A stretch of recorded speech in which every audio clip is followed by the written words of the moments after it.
Coming up on today's episode of Airborne Unlimited, Red Bull adds a female pilot to the Challenger Cup race, ForeFlight acquires JetFuelX, it's the 737 MAX versus the A320neo.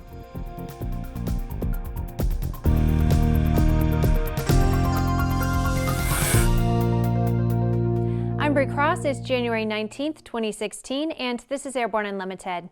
The Red Bull website has been active with new information, which includes the announcement of new pilots. French acrobatic champion Melanie Astles is set to become the first female pilot to join the Red Bull Air Race's Challenger Cup. Completing the list of 3 new pilots, the 2016 lineup, are Britain's Ben Murphy and American pilot Kevin Coleman.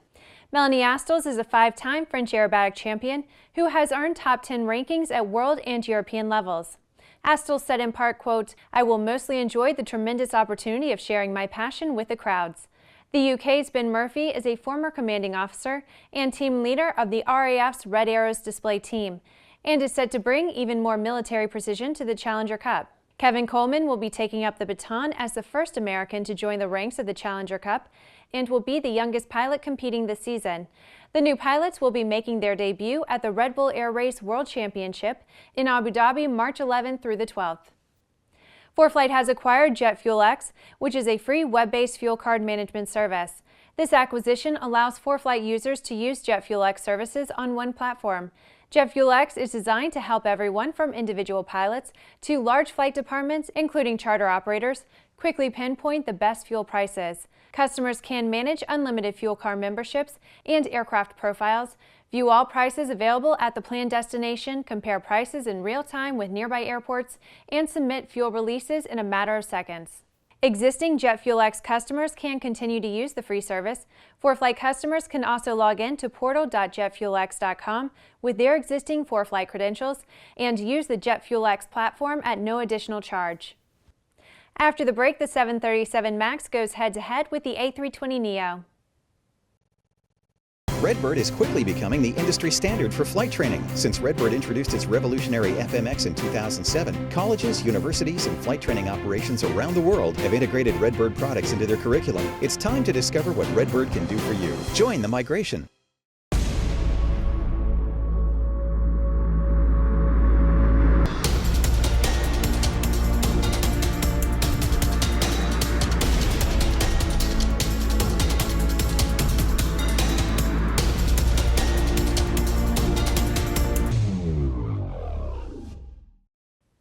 Welcome back. If you have a story suggestion for Airborne Unlimited, Aero-TV, our website or podcast, just email to news-spy@aero-news.net. When you compare the order books, Airbus's A320neo has a fairly substantial lead over Boeing's 737 MAX in the newest horse race in the single-aisle market. To date, Airbus has orders for 1,342 more A320neos than Boeing has for its re-engined 737.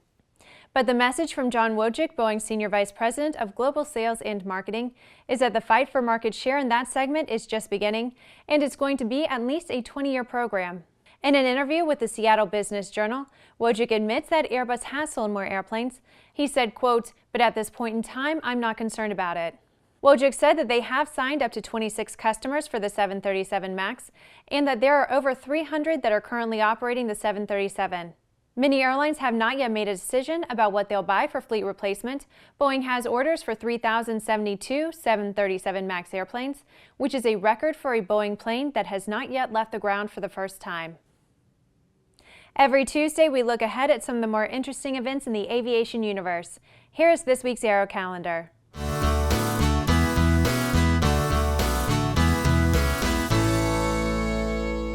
First, we are reminding you one last time about the 12th Annual U.S. Sport Aviation Expo, which starts in just a couple of days. The setting at Sebring allows you to get up close to the airplanes, and it's set up to allow demonstration flights on the airfield.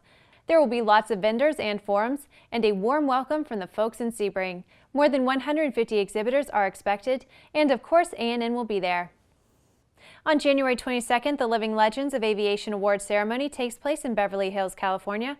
Hosted by John Travolta, the official ambassador of aviation, this event honors those who have made significant contributions in aviation. The legends are a group of extraordinary individuals who include inventors, astronauts, record breakers, pilots who have become celebrities, and celebrities who have become pilots. A National Business Aircraft Association regional forum will be held at Palm Beach International Airport on January 28th.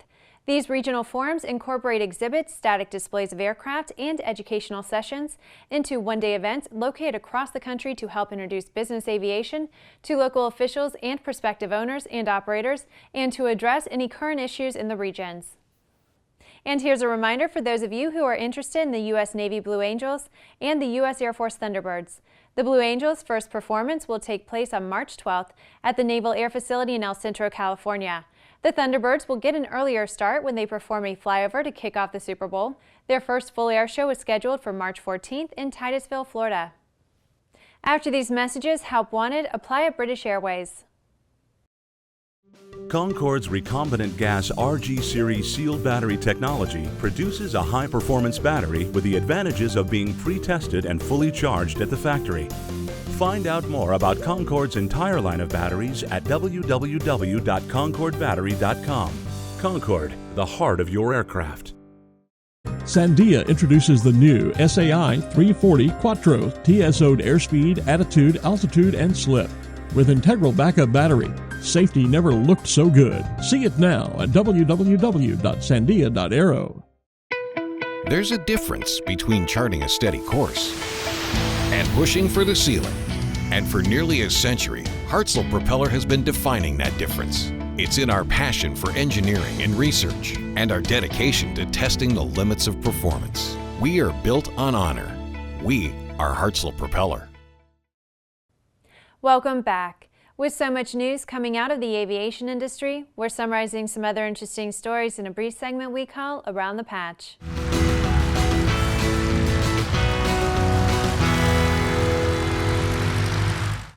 British Airways is recruiting a record number of pilots and cabin crew in 2016, which will increase its flying crew to more than 20,000.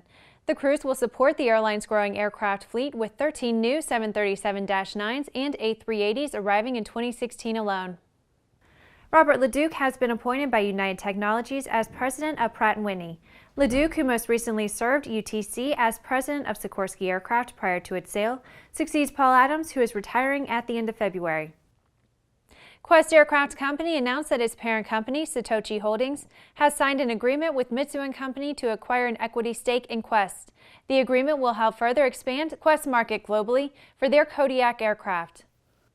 Last July, Tiffany Brown was the first woman to be named Aviation Director in the state of Kansas. Last week, she announced she would be leaving that position to take one with the FAA in Denver as an engineer. Bell Helicopter has delivered a Bell 407 GXP configured for helicopter emergency medical services to Air Methods. Air Methods began with a single Bell 206 helicopter and has since grown into the world's largest air medical provider with more than 400 aircraft. Well, that's the trip around the patch. Now let's move on to the rest of the news.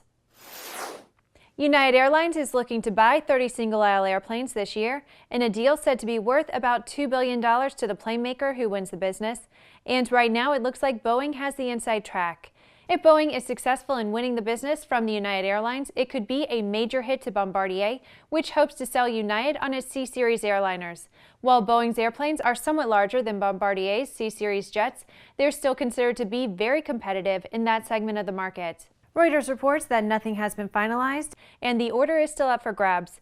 Both plane makers are reportedly offering significant discounts to the airline in an effort to earn the business. According to the report, both Boeing and Airbus can offer deep discounts on smaller airplanes while not affecting the overall business. That may not be the case for companies like Bombardier and Embraer. Well, that's our program for today. Remember to get comprehensive real-time 24/7 coverage of the latest aviation and aerospace stories anytime at aero-news.net. Remember that Airborne Unlimited is streamed daily Monday through Friday with additional breaking news bulletins for important stories that fall outside of our normal deadlines. Please join us and a growing roster of over 100 outstanding industry associations and organizations every weekday for the best in aviation and aerospace news from the staff of the Aero-News Network, the aviation world's most comprehensive news and information resource.